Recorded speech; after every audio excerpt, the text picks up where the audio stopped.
సంస్కృతి సంపద YouTube channel తరపున అందరికీ స్వాగతం. శ్రీ లలిత సహస్రనామావళి సామాజిక దృక్పథం అనే శీర్షికలో శ్రీ విద్యమూరి బాలమురళి గారు ధారావాహిక ప్రసంగం చేస్తున్నారు.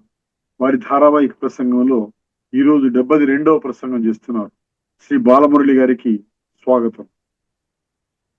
ధన్యవాదాలు ఆచార్య వెంకటేశ్వర్లు గారికి. అలాగే సంస్కృతి సంపద ఛానల్ ని ఆదరిస్తున్నటువంటి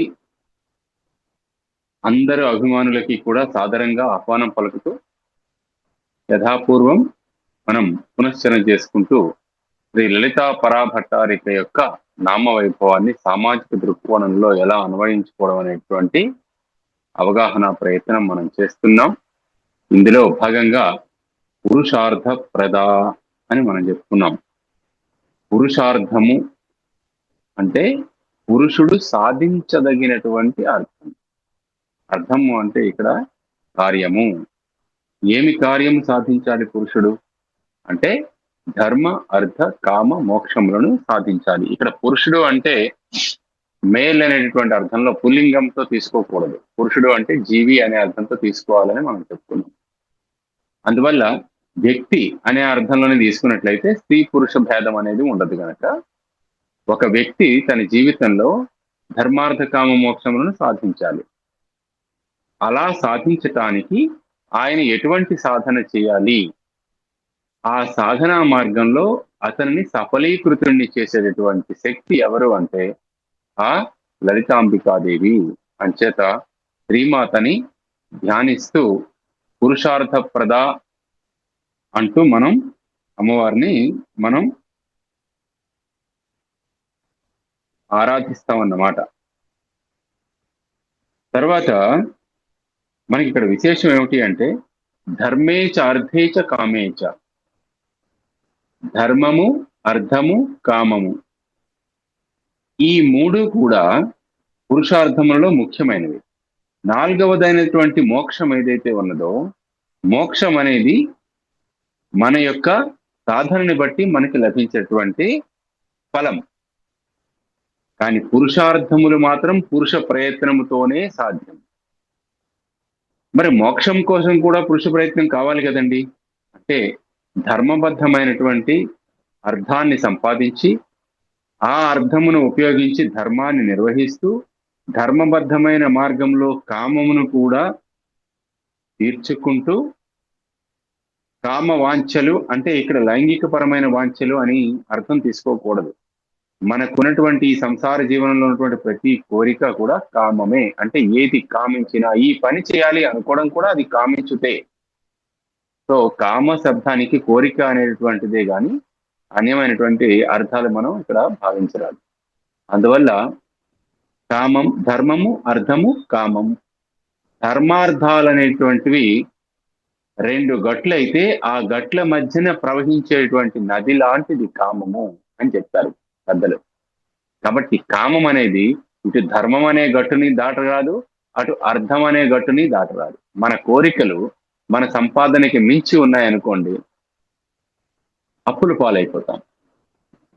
మన కోరికలు ధర్మబద్ధమైనవి కాదనుకోండి, జైలు పాలవుతాం.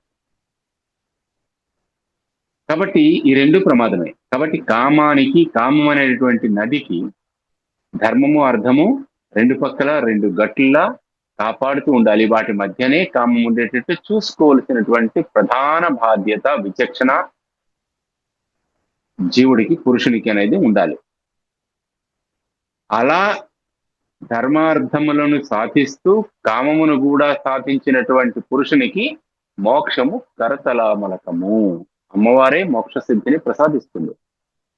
కాబట్టి గృహస్థ జీవనం అనేది చతురాశ్రమాల్లోని అత్యంత ఉత్తమమైనటువంటిది. కాబట్టి గృహస్థుకి ప్రత్యేకంగా మోక్షం కోసం శ్రమించవలసిన అవసరం లేదు. అందుకే మనకి ఈ విషయం మనం చెప్పుకున్నాం. ధర్మేచ అర్థేచ కామేచ నాతి చరామి అని వరుణి చేత ప్రతిజ్ఞ చేయిస్తారు చూడండి వివాహ సమయంలో గురువు గారు. ధర్మేచ అర్థేచ కామేచ మోక్షేచ అనరు అక్కడ. ఈ సంసార జీవనంలో దంపతులిద్దరూ కూడా ధర్మార్థ కామములను సమానముగా సాధించడానికి ప్రయత్నించాలి బాధ్యత కలిగి. అలా ప్రయత్నిస్తూ సంతానాభివృద్ధి చేయాలి, సృష్టి కార్యాన్ని నిర్వహించాలి, వంశాన్ని ముందుకి కొనసాగింప చేయాలి.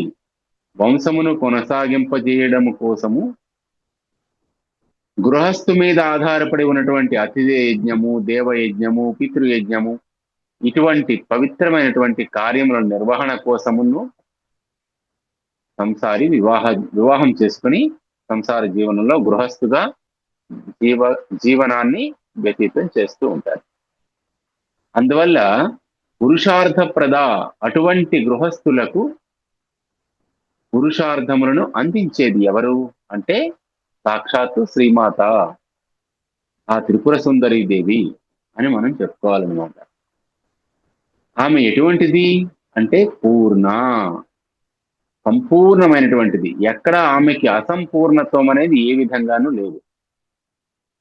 ఆమె స్వభావంలో గాని, ఆమె రూపంలో గాని, ఆమె సౌందర్యంలో గాని, ఆమె యొక్క తత్వములో గాని, ఆమె యొక్క శక్తిలో గాని అద్వితీయమైనటువంటిది. రెండవది ఇది ఉంది అని చెప్పడానికి కూడా లేదు. ఆమె నెంబర్ 1. అటువంటి పరబ్రహ్మ స్వరూపిణి, పరమాత్మిక కాబట్టి పరంజ్యోతి అమ్మవారు మన అజ్ఞానమును తొలగించేటువంటి దీపం. అజ్ఞాన ధ్వాంత దీపిక, మన అజ్ఞానాన్ని తొలగించి జ్ఞానము వైపు మన్నే నడిపించేటువంటి దీపం, బేకన్ లైట్ అంటాం కదా మనం, ధృవతార. సో ఆ రకంగా మనం నడిపించేటువంటి శక్తి అమ్మవారు అన్నమాట. కాబట్టి సంసారంలో ఉన్నవాడు ధర్మార్థ కామములను సాధించినతో మోక్షము ఆటోమేటికల్లీ ఆమె ఇస్తుంది. అందువలన ఆమె పురుషార్థప్రద. అంతేకాదు, ఇన్ని శక్తులు కలిగి ఉన్నది కాబట్టి ఆమె పూర్ణ. పూర్ణస్య పూర్ణమాదాయ పూర్ణమేవావశిష్యతే అని మనం చెప్పుకుంటుంటాం కదా.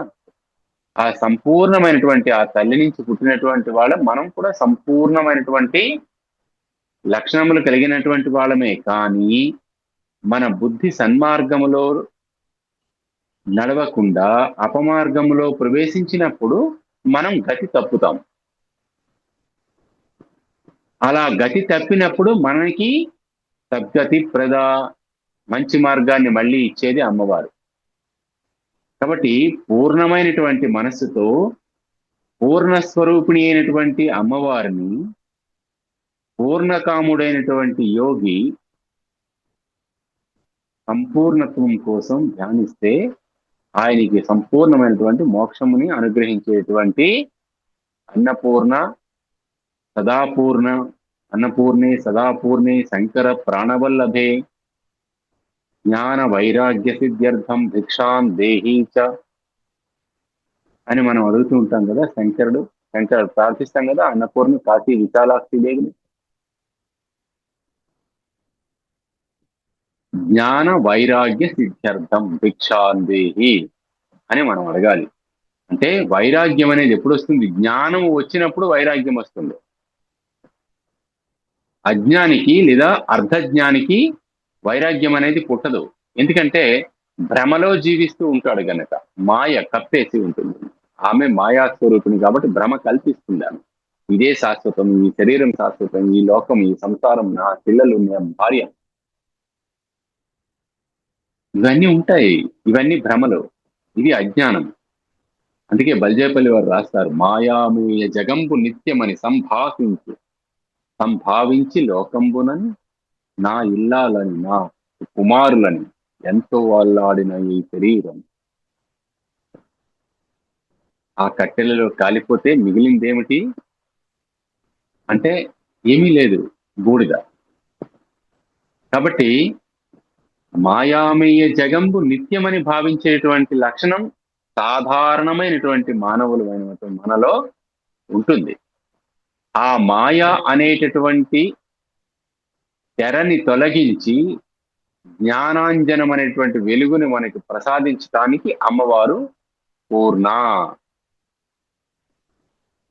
జ్ఞానం ఎప్పుడైతే ఇచ్చిందో జ్ఞానము వలన వైరాగ్యం కలుగుతుంది. వైరాగ్యం కలిగితే మోక్షం సాధించడానికి మానవుడు ప్రయత్నిస్తాడన్నమాట. ఎంతవరకు వైరాగ్యం కలగదో, నా చిన్ని బొజ్జకు శ్రీరామ రక్ష అని మనం కూర్చుంటామో, కడుపే కైలాసం ఇల్లే వైకుంఠమని మనం ఈ జనన మరణ వలయాల్లో తిరుగుతూనే ఉంటాం. This is a vicious circle. అంటే అభేద్యమైనటువంటి అతిక్రమణీయమైనటువంటి మనం అతిక్రమించడానికి వీలు కానటువంటి ఒక కఠినమైనటువంటి వలయం ఇది. పునరపి జననం, పునరపి మరణం, జఠరే శయనం మూఢమతే అని శంకరాచార్యుల వారు చెప్పినట్లు పుట్టుతూ ఉంటాం. పునరపి మరణం, పునరపి జననం. చనిపోయిన వాడు జన్మించక తప్పదు, జన్మించిన వాడు చనిపోక తప్పదు. మరి ఇది ఎప్పటికీ ఈ చక్రం ఆగేది ఎప్పుడు? ఈ జనన మరణాల యొక్క ఈ ప్రయాణం ఆగేది ఎప్పుడు? ఎప్పుడు నువ్వు మహాప్రస్థానం చేస్తావు? అందుకే శ్రీశ్రీ మహాప్రస్థానం అని పేరు పెట్టారు దానికి.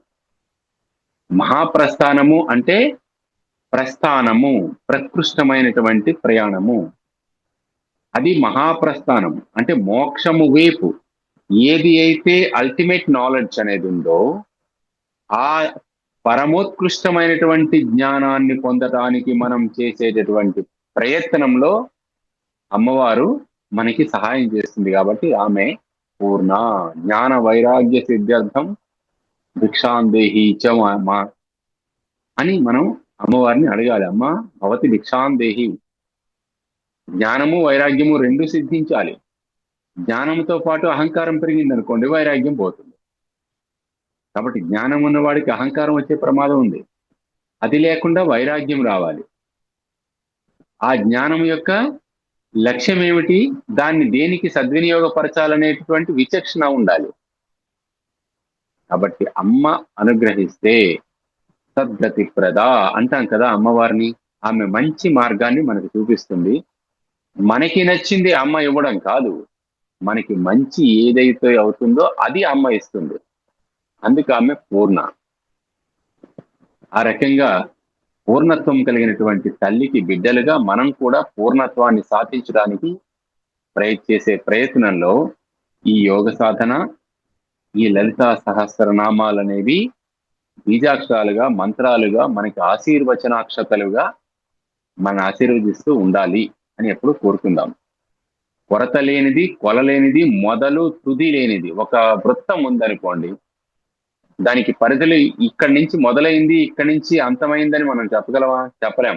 క్షయ వృద్ధులు లేనటువంటిది పూర్ణ అంటే. దానికి క్షయము లేదు, వృద్ధి లేదు, స్థిరమైనది. కాబట్టి ఇలాంటిది ఏదైనా ఉంటే అంటే కొరత లేనిది, కొలత లేనిది, తుది లేనిది, క్షయవృద్ధులు లేనిది ఏదైనా పదార్థం సృష్టిలో ఉన్నది అంటే అది పూర్ణమైనటువంటి పదార్థము అని చెప్పాలి. చోటుకి ఈ లక్షణాలు ఉంటాయి. చోటు అంటే స్పేస్ అని చెప్పాను. కాబట్టి ఈ బహిరాకాశం, మన కంటికి కనిపిస్తున్నటువంటి ఆకాశము, దహరాకాశము అంటే మన శరీరం లోపల ఉన్నటువంటి చోటు. చోటు బయటన ఉంది, లోపల ఉంది. బయటన లోపల ఉన్నటువంటి ఆకాశమునకు మధ్యలో తెర మన శరీరం. మన శరీరం ఆ చోటికి ఈ చోటికి మాటు. కాబట్టి శరీరం లోపల ఉండేటువంటి ఆకాశ రూపిణి, దహర ఆకాశ రూపిణి, శరీరంలో ఉన్నటువంటి ఆకాశ రూపిణి ఆమె అయినప్పుడు మరి బహిరాకాశంలో ఉన్నటువంటి ఆకాశ రూపిణి కూడా ఆమె కదా. అసలు ఆకాశం బయట లోపల ఏమిటండి? ఆకాశం ఒక్కటే. మనం గదిలో కూర్చున్నాం అంటే గదిలో ఉన్నటువంటి గది పైకప్పు ఏం చేసింది? పైన ఉన్నటువంటి ఆకాశానికి లోపల ఉన్నటువంటి ఖాళీ చోటు ఏదైతే ఉందో ఆ చోటుకి ఈ చోటుకి మధ్యలో ఒక అడ్డు. ఆ అడ్డు తొలగిపోతే అది ఇది ఒకటే. పైకప్పు తీసేసాం అనుకోండి, ఇంకప్పుడు ఆ ఆకాశం ఈ ఆకాశం అనడానికి ఏం లేదు, అంతా ఒకటే చోటు ఖాళీ. కాబట్టి దాన్ని గ్రహించాలి. మనం నీళ్లు తీసుకున్నాం చెంబుతో ఒక నదిలోంచి, అంటే నదిలో నీళ్లు నువ్వు తీసుకున్నంత మాత్రంలో ఈ నీళ్లు ఆ నీళ్లు ఒకటి కాకపోయాయా? నీరు ఒక్కటే. నువ్వేం చేసావు? నువ్వు తీసుకున్న దానికి ఒక వేరే ఆకారం, ఒక పాత్ర కల్పించావు, ఒక స్థానం వేరేగా చూపించావు, కాబట్టి అందులో పట్టినంత, ఆ చోటులో పట్టినంత అందులోకి వచ్చింది. దాని నుంచి విడిపడినటువంటి పదార్థమే కానీ దానికి వేరైనటువంటి పదార్థం, భిన్నమైన పదార్థం కాదు. అలాగే ఇది కూడా. కాబట్టి పూర్ణత్వం కలిగినటువంటి అమ్మవారి నుంచి వివిధమైనటువంటి జీవులు ఉత్పత్తి జరిగాయి కాబట్టి వాటికి స్వంతంగా బుద్ధి, విచక్షణ, చిత్తము అనేటువంటి ఉన్నాయి కాబట్టి ప్రాణశక్తి పనిచేస్తున్నది కాబట్టి చైతన్య శక్తిగా అది వేరు ఇది వేరు అనేటువంటి భావన మనకి భ్రమ రూపంలో కలుగుతూ ఉంటుంది. కానీ వేరెక్కడా లేదు, అంతా ఒకటే. అందువల్ల అన్నిట్లోని పుష్కలత్వమే గాని శుష్కత్వం అనేది ఎప్పుడు ఉండదు. అన్నిట్లోని పుష్కలంగానే ఉంటుంది శక్తి, చైతన్య శక్తి. దానికి మధ్యలో అరకొరలు, లోపాలు, లోటుపాట్లు ఏమి ఉండవు. అందువల్ల ప్రతి మాసం పూర్ణిమ ఇస్తున్నట్లుగానే ప్రతి జీవికి మనస్సు అనే చంద్రుని పూర్ణ చంద్రునిగా ప్రకాశించే తరుణం, అవకాశం ఇస్తుంది అమ్మవారు. మనస్సు పౌర్ణమి నాటి చంద్రునిగా ప్రకాశించేటటువంటి అవకాశం ప్రతి జీవికి అమ్మవారు ఇస్తుంది. దానికి ఉదాహరణ ఏమిటి చెప్పారు? ప్రతి మాసంలోని ఒక పౌర్ణిమ వస్తుంది కదా. పౌర్ణిమ అనేది ప్రతి మాసంలోనే వస్తుంది. అంటే ప్రతి జీవికి పౌర్ణిమ అనేది ఒకటి ఉంటుంది. అదే అమ్మవారి ఇచ్చేటువంటి అవకాశం. ఆ అవకాశాన్ని కరెక్ట్ గా అందిపుచ్చుకునేవాడు సన్మార్గంలో, యోగ మార్గంలో ముందుకి అడుగులు వేస్తాడు. ఆ అవకాశాన్ని అందిపుచ్చుకోలేనటువంటి అజ్ఞాని మళ్ళీ వెనక్కి అడుగులు వేస్తాడు. మళ్ళీ జనన మరణ చక్రంలో మళ్ళీ జఠరేశయనం, మూఢమతే తప్పదు. మళ్ళీ ఏదో ఒక తల్లి కడుపులో పుట్టి మళ్ళీ జన్మించి మళ్ళీ ఏంటంటే ఈ జీవన్మరణాల్లో కొట్టుకులాడడం అనేది కన్ఫామ్ గా మనకి ఉంటుందన్నమాట. కాబట్టి ఆ రాజరాజేశ్వరి దేవిని ఆరాధించి ధ్యానించే వారిలో ఎప్పుడూ కూడా ఆశాజనకంగా జీవించే వారికి శ్రీ విద్య భాషిస్తుంది. అటువంటి వారిని పూర్ణవంతులు చేస్తుంది అమ్మవారు. ఆశాజనకంగా అంటే ఆప్టిమిస్టిక్ అండ్ పాజిటివ్ థింకింగ్. కాబట్టి ఎప్పుడు కూడా ఆశావహ దృక్పథంతో మనం అమ్మని ధ్యానించాలి. ఇక్కడికి ఇది వచ్చింది కదా, ఇదే ఉండిపోతుంది శాశ్వతంగా, నాకు ఈ కష్టాలు ఇలాగే ఉంటాయి, ఇవి ఎప్పుడు పోవు, నాకు రాసి పెట్టేశాడు బ్రహ్మ అని కాదు.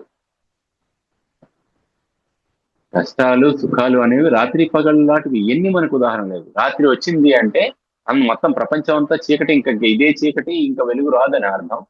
మళ్ళీ వెలుగు వస్తుంది. వెలుగు వచ్చిందంటే అది శాశ్వతం అని అర్థం. ఆ వెలుగుపోయి మళ్ళీ చీకటి వస్తుంది. ఈ రోజు వచ్చింది అంటే మరి రోజులు లేవని అర్థం. భవిష్యత్తు మరి జరగదా? ఈ మాసం పోయిందంటే మళ్ళీ ఇంకో మాసం రాదా? ఈ సంవత్సరం జరిగిపోతే ఇంకో సంవత్సరం రాదా? అలాగే ఈ శరీరం పోతే ఇంకో శరీరం రాదా? వస్తుంది. అయితే మనం ఏ స్థాయి నుంచి ఏ స్థాయికి వెళుతున్నాం? పరమోత్కృష్టమైనటువంటి మానవ జన్మని మనం పొందినందుకు ఇప్పుడు ఈ మానవ జన్మకి సార్థకత ఏమి అనేది ఆలోచించాలి. లక్ష్యం ఏమిటి అసలు? ఏ లక్ష్యాన్ని సాధించడానికి మనకి ఈ శరీరం అందించబడింది? ఎందుకంటే మనకి దేవతలు ఈ శరీరాన్ని అందించారు. ఏ దేవతలు? మాతృదేవోభవ, పితృదేవోభవ, తల్లిదండ్రుల రూపంలో దేవతలే మనకి ఈ శరీరాన్ని ఇచ్చారు. దేనికోసం ఇచ్చారు? శరీరమాధ్యం కలు ధర్మ సాధనం అంటారు. ధర్మాలని సాధించటం కోసం ఈ శరీరాన్ని ఇచ్చారు కదా. మరి ఈ శరీరం తాలూకా మరి లక్ష్యం ఏమిటి అంటే పరోపకారార్థం ఇదం శరీరం. ఈ శరీరం దేనికోసం వచ్చింది అండి అంటే పరోపకారం చేయడం కోసం. ఇతరులకు ఉపయోగపడితే ఈ శరీరాన్ని పొందినందుకు నీకు, ఈ జీవునికి, ఈ శరీరాన్ని పొందినందుకు ఈ లోకానికి, ఈ శరీరాన్ని ఇచ్చినందుకు ఇచ్చిన వారికి ముక్తి లభిస్తుంది. పర్పస్ సాల్వ్ అయింది. అది సాల్వ్ అవ్వాలంటే మనకేం కావాలి? పాజిటివ్ థింకింగ్ ఉండాలి, నెగిటివ్ థింకింగ్ కాదు.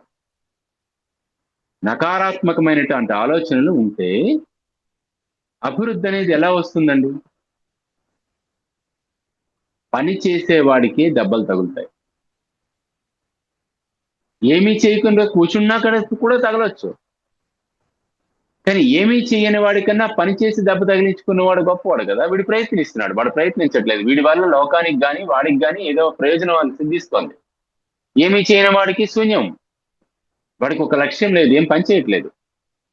కాబట్టి ఏ విధంగానూ ఏ లక్ష్యంతోనూ పని చేయకుండా ఖాళీగా కూర్చోవడం అనేది వ్యర్థంగా మనకిచ్చినటువంటి అవకాశాన్ని మనం వేస్ట్ చేసుకోవడం అన్నమాట.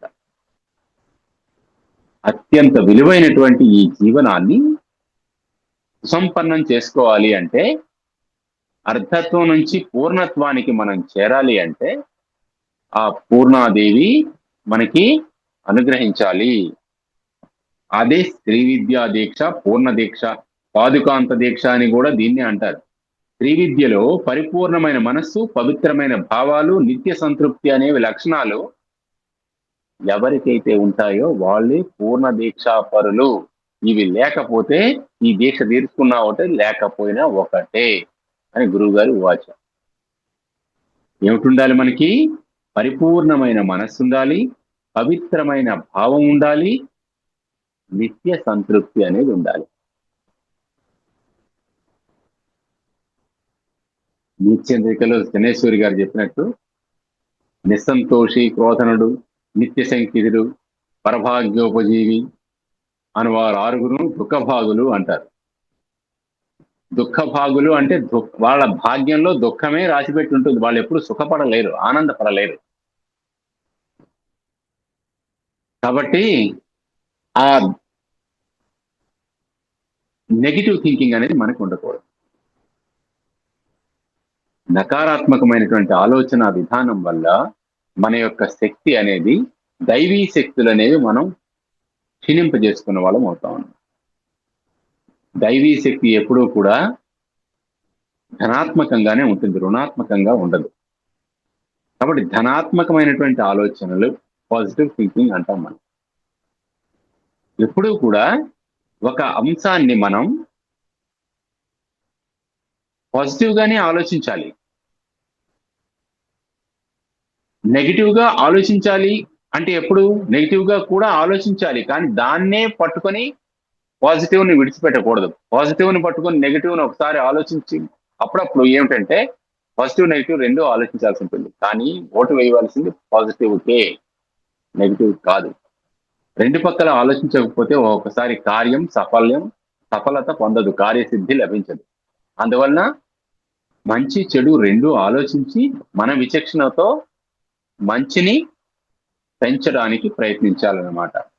కాబట్టి ఈశావాస్యోపనిషత్తులో చెప్పినట్లు పూర్ణమదః పూర్ణమిదః, అక్కడ ఉన్నటువంటి ఆ తల్లి పూర్ణవంతురాలు, ఆమెకు పుట్టినటువంటి మనం కూడా సంపూర్ణమైనటువంటి పూర్ణవంతులమే అని భావం మనకు ఉండాలి. ఇది లేకపోతే శ్రీ విద్యోపాసన, ఎటువంటి ఉపాసన అయినా సరే, ఏ మంత్ర దీక్ష అయినా సరే మనం తీసుకున్నా తీసుకోకపోయినా ఏమి మనకి వచ్చే ప్రయోజనం ఏమి ఉండదు, ఫలితం అంతకన్నా ఉండదు.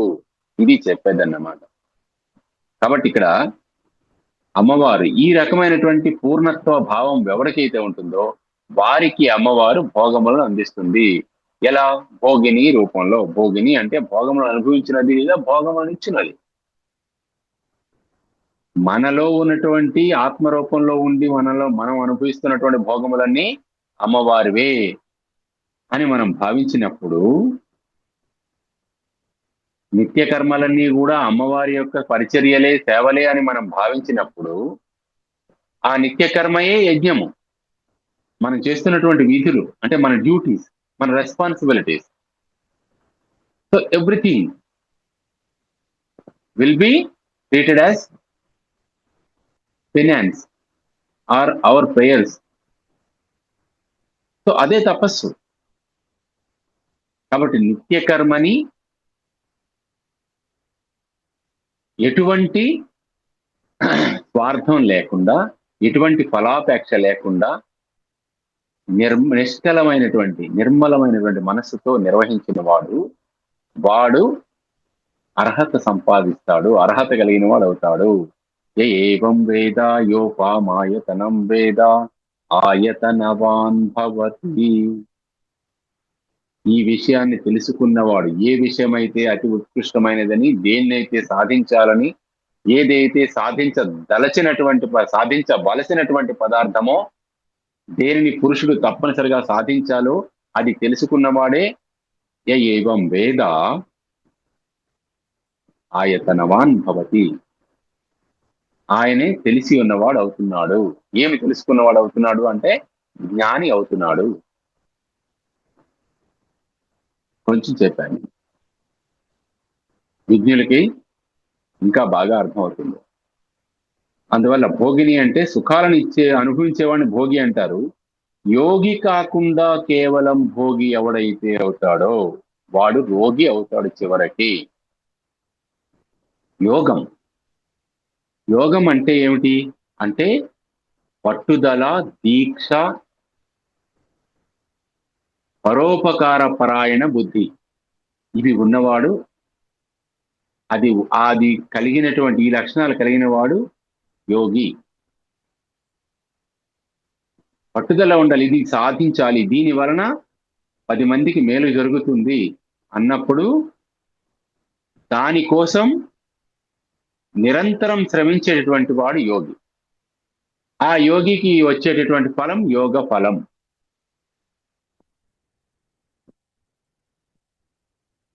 ఏ పూర్వపుణ్యము, ఏ యోగ బలము జన్మించినాడవి స్వర్గఖండమున అంటాడు కవి. యోగ బలం ఉండాలి అంటే పట్టుదల ఉండాలి, ఎప్పుడో తప్పించినటువంటి తపస్సు ఉండాలి. తపస్సు అంటే తీవ్రమైనటువంటి కోరిక, ఆలోచన, చేసే ప్రయత్నము, ఇవన్నీ తపస్సు కిందకే వస్తాయి. తప్పించుట అంటే నిరంతరం దాని గురించి ఆలోచించుట, నిరంతరం దాని గురించి మనం యోచిస్తూ ఉండడం. ఎంతవరకు చేస్తాం, నిన్న ఏం చేస్తాం, ఇవాళ ఏం చేసాం, నిన్నటికి ఇవాటికి ఎంత మార్పు వచ్చింది, ఏం సాధించాం, ఎంత వెనకబడ్డాం, ఈ బేరీజ్ అనేది నిరంతరం చేసుకోవాలి. అది తపన. ఆ తపన ఉన్నవాడు యోగి. అటువంటి వాడిని యోగం వరిస్తుంది. కాబట్టి నిజమైనటువంటి భోగి స్థితి రావాలంటే యోగి కావాలి. మనం భోగాలను అనుభవించాలంటే ముందు యోగి అవ్వాలి, ప్రయత్నం చేయాలి. భోగము అంటే సుఖము కదండి. సుఖాన్ని అనుభవించాలంటే కష్టపడాలి కదండి. ఏ కష్టము లేకుండా ఎవరో సంపాదించినటువంటి, తండ్రి సంపాదించిన ఆస్తి నాకు ఉందండి, నాకెందుకు కష్టపడడం అంటే నువ్వు పరాన్న జీవి, you are a parasite. Not only but also to the society. సమాజానికి కూడా మనం వ్యర్థమే, మన వల్ల ఏమీ ప్రయోజనం లేదు, కించిత్ ప్రయోజనం లేదు. ఈశాన్ మాత్రము కూడా మన వల్ల ప్రయోజనం లేదు. ఈ శరీరం, ఈ జన్మకి అసలు అర్థం లేదు. అందువల్ల యోగి కావాలి, ఏదో ఒక పరమార్థం కోసం కృషి చేసేవాడు కావాలి. నువ్వు నీ తాలూకా వృత్తికి న్యాయం చేసేవాడివి కావాలి. తల్లిదండ్రులు నీకు అందించినటువంటి బాధ్యతలను నిర్వహించేవాడివి కావాలి. గురువులు నీకు చూపించినటువంటి మార్గాన్ని సక్రమంగా అనుసరించేవాడివి కావాలి, ఆచరించేవాడివి కావాలి. ఇవన్నీ బాధ్యతలు. ఏ ఆశ్రమంలో నువ్వు ఉన్నావో ఆశ్రమ ధర్మాల్ని పాటించడం బాధ్యత. బ్రహ్మచారిగా ఉన్నప్పుడు బ్రహ్మచర్యాశ్రమ ధర్మం పాటించాలి, గృహస్థిగా ఉన్నప్పుడు గృహస్థాశ్రమ ధర్మం పాటించాలి, వానప్రస్థమో సన్యాసమో స్వీకరిస్తే ఆశ్రమ ధర్మాలు పాటించాలి. అది విధి. కాబట్టి లోకయాత్రా విధాయిని లలితాంబికాదేవి మనం చేస్తున్నటువంటి ఈ ప్రయాణంలో, జీవన యానంలో విధి విధానాలని నిర్ణయించేది అమ్మవారు.